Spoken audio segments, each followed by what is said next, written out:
ഭയങ്കരമായിട്ട് തണുപ്പ് ഫീൽ ചെയ്യുമായിരുന്നു. എപ്പം എവിടെ തണുപ്പുള്ളടത്ത് നിന്നിരുന്നാലും എനിക്ക് ഒരു അരമണിക്കൂർ കൂടുതൽ അത് ടോളറേറ്റ് ചെയ്യാൻ പറ്റത്തില്ലായിരുന്നു.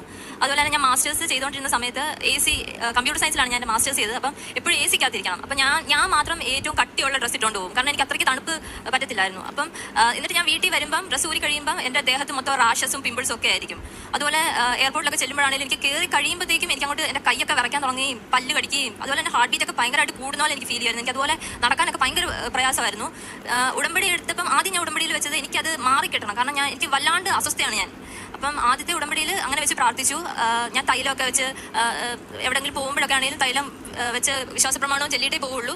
അതിൻ്റെ ഫലമായിട്ട് ഒരു 2-3 എൻ്റെ ഒരു ഫസ്റ്റ് ട്രിപ്പ് കഴിഞ്ഞപ്പോഴത്തേക്കും പിന്നീട് എനിക്ക് അങ്ങനെ ഒരു ഫീൽ ഉണ്ടായിട്ടില്ല. തണുപ്പെന്ന് പറയുന്ന ആ ഒരു ഫീൽ എനിക്കില്ല. ഈവൻ എൻ്റെ കൈ തണുത്ത് മരവിച്ചിരിക്കുവാണെങ്കിലും എനിക്കത് അറിയത്തില്ല. എൻ്റെ ദേഹം അത്രയ്ക്ക് വാമാണ്, ഞാൻ കംഫർട്ടബിളായി മാറിയായിരുന്നു. അതുപോലെ തന്നെ ആദ്യത്തെ ഉടമ്പടി ഞാൻ ഓൺലൈനായിട്ട് ആദ്യം ഉടമ്പടി എടുത്തായിരുന്നു. അപ്പം ആ സമയത്തൊന്നും എനിക്ക് വലിയ വിശ്വാസത്തോടെ എടുത്തതല്ല, എല്ലാവരും പറയുന്നു എടുക്ക് സുഖമാവും അങ്ങനെ പറഞ്ഞെടുത്തതാണ്. ഞാൻ അധികം അന്നൊന്നും പ്രാർത്ഥിക്കത്തുമില്ലായിരുന്നു. പ്രാർത്ഥിക്കും, പക്ഷേ ആർക്കോ വേണ്ടി പ്രാർത്ഥിക്കുന്ന പോലെയായിരുന്നു. അപ്പോൾ ഒരിക്കൽ ഞാൻ എൻ്റെ സിസ്റ്റർ, എൻ്റെ ഫാമിലി ദുബായിലാണ്. അപ്പം ഞാൻ അവരെ വിസിറ്റ് ചെയ്യാൻ വേണ്ടി ദുബായി ചെന്നപ്പോഴത്തേക്ക് ഒരു ദിവസം രാത്രിയിൽ എൻ്റെ ഒരു പല്ല് വല്ലാണ്ട് കേടായിട്ടിരിക്കുമായിരുന്നു. അത് ഒടിഞ്ഞു പോയി. ഒരു പല്ല് ഒടിയുകയെന്ന് വെച്ചാൽ ഒരു ഭാഗം മാത്രം ഒടിഞ്ഞ് പോന്നു. എൻ്റെ പ്രാണം പോകുന്ന വേദനയായിരുന്നു ആ ഒരു സെക്കൻഡിൽ. അപ്പോഴത്തേക്ക് ഞാൻ എൻ്റെ മാതാവേ എന്ന് പറഞ്ഞ് ഞാൻ കരഞ്ഞു വിളിച്ചങ്ങ് പ്രാർത്ഥിച്ചു പോയി. അപ്പം ഒരു 2 മിനിറ്റിന് ശേഷം പിന്നെ ഞാൻ നാട്ടിൽ എത്തുന്നിടം വരെ എനിക്കൊരു ശകലം പോലും വേദനയില്ലായിരുന്നു. അതാണ് ശരിക്കും പറഞ്ഞാൽ ഞാൻ പൂർണ്ണ വിശ്വാസത്തിലേക്ക് വന്ന് ഞാൻ ഇവിടെ വന്ന് ഉടമ്പടി എടുത്തത്. അതുപോലെ തന്നെ ആദ്യത്തെ ഉടമ്പടി എടുത്തു കഴിഞ്ഞ് ഞാൻ എല്ലാം കൃത്യമായിട്ട് പാലിക്കാൻ തുടങ്ങി. എല്ലാം കഴിഞ്ഞ് ഒരു 2 ദിവസം കഴിഞ്ഞപ്പോഴത്തേക്കും ഞാൻ വൈകിട്ട് സന്ധ്യാപ്രാർത്ഥനയെല്ലാം കഴിഞ്ഞ് എൻ്റെ മുറിയിലേക്ക് തിരിച്ചു വന്ന് ഒന്ന് വാഷ്റൂമിൽ പോയിട്ട് തിരിച്ചു വന്നപ്പോഴത്തേക്കും എൻ്റെ മുറി ഭയങ്കര മണമാണ്. ഒരു സ്പ്രേ കമന്നു പോയ മണമാണ്. ഒരു ഫുൾ സ്പ്രേ കുപ്പി മറിഞ്ഞു പോയാൽ എങ്ങനെ ഇരിക്കും, അങ്ങനത്തെ ഒരു ഫീലായിരുന്നു. ഞാനിപ്പോൾ ഒരു സ്പ്രേ എല്ലാം മറിഞ്ഞു പോയതാണോ എന്ന് ഓർത്ത് ഞാൻ ഈ പ്രാർത്ഥിക്കുന്ന ടേബിളിൻ്റെ അടിയിലാണ് ഈ സ്പ്രേയുടെ ബോട്ടിൽസ് ഒക്കെ വെച്ചിരിക്കുന്നത്. അവിടെ എല്ലാം നോക്കി, ഇല്ല, ഒന്നും മറിഞ്ഞു പോയിട്ടില്ല. ഒരു 2-3 സെക്കൻഡ് കഴിഞ്ഞപ്പോഴത്തേക്കും അതങ്ങ് പോയി.